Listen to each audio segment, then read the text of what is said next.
जय माताजी। राम राम सब मित्रों ने। मित्रों अमारी YouTube channel super Gujarati story में तमारुं हार्दिक स्वागत करीए छीए।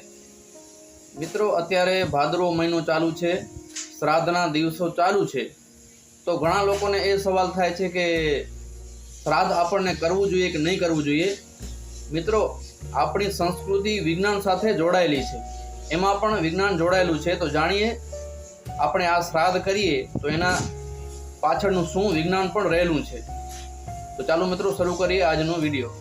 મિત્રો તમે શ્રાદ્ધમાં માનતા હો કે ના માનતા હો તો પણ કાગવાસ જરૂર નાખજો। જાણો શા માટે।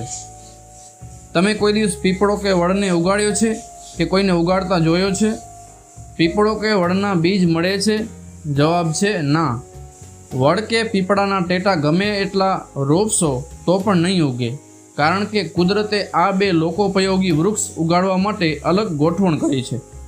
આ બંનેના ટેટા કાગડા ખાય અને એમની હોજરીમાં પ્રોસેસ થાય પછી જ તે બીજ ઉગવા લાયક થાય છે, તે સિવાય નહીં।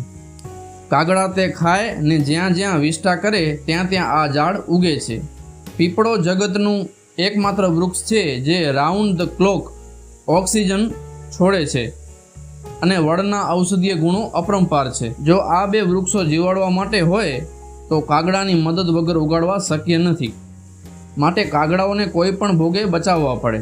તો કાગડા ઓગસ્ટ સપ્ટેમ્બર મહિનામાં ઈંડા મૂકે અને બચ્ચા બહાર આવે તો એ નવી પેઢીને તંદુરસ્ત અને ભરપૂર ખોરાક મળવો જરૂરી છે। માટે ઋષિઓએ કાગડાના બચ્ચાઓને દરેક છત પર ખોરાક મળી રહે એ માટે શ્રાદ્ધની ગોઠવણ કરી, જેથી કાગડાની નવી જનરેશન ઉછરી જાય। એટલે મગજ દોડાવ્યા વગર પિતૃઓમાં આસ્થા રાખી શ્રાદ્ધ કરજો, પ્રકૃતિના રક્ષણ માટે।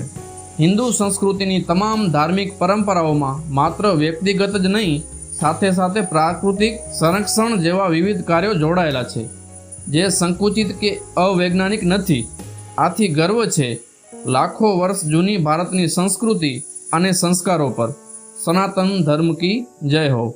મિત્રો આટલી માહિતી મિત્રો, સ્નેહીઓ અને તમારા ગ્રુપમાં મોકલવી, જેથી કરીને આપના તરફથી એક કુદરતી સેવા થઈ જાય અને એકાદ સત્કર્મ કર્યાનો આનંદ થાય।